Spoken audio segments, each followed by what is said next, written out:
IKE clearly showed us how devastating wind can be, even if you don't live in a high wind area. It often does the most damage where you might least expect it.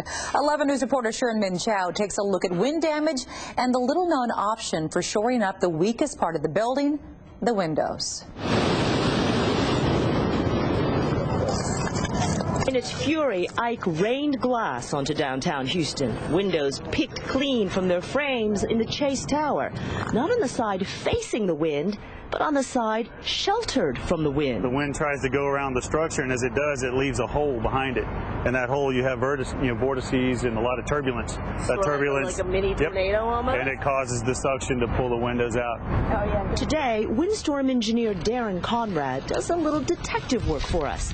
This is definitely not the work of roof gravel. First, there's none on the ground. Second, small windborne debris typically strikes 30 to 60 feet off the ground. The damage field is much larger here. This is pressure failure, amplified by surrounding buildings which channel an increased wind speed. The tunneling effect. Wow, yeah. It picks up right here. And downtown Houston isn't even in a windborne debris region. Buildings that are must meet stricter building codes to qualify for state windstorm insurance. In Florida, a windstorm tunnel test is one of two options required for any new buildings in high wind areas. A full-scale model is put to the test. At Chase Tower, replacing the contents and the windows will cost at least $5 million. Not to mention the damage on the street. Wow. A solar charger took a hit. So what options are there to protect your business or your home? Labor-intensive plywood or shutters are the best-known options. And there is also security film. It's applied to the inside of existing windows. The goal to keep the opening, not the glass, intact. Once wind enters your house, it will look for a way out, often through the roof.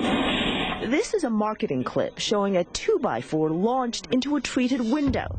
Proper installation of the film is key. On a house, it's going to be probably under $10 a square foot. The only other options are impact glass and shutters, and those are going to cost between 5 and 10 times more.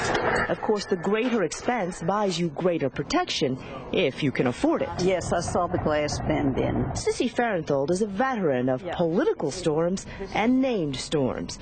She had the film put in 24 hours before landfall, then rode out IKE in her 18th floor condo near West University. The rain was horizontal, and the windows held, the door held, but the water came in underneath. Her neighbor below didn't fare quite as well. For those who live in high wind areas, stronger measures may well be preferable. But further inland, if there were film on this, you think the likelihood they would have at least protected the contents? Of course, I do. If they would installed it correctly. The proper perspective, not to keep the window picture perfect, but to keep the wind out. Min Chow, 11 News.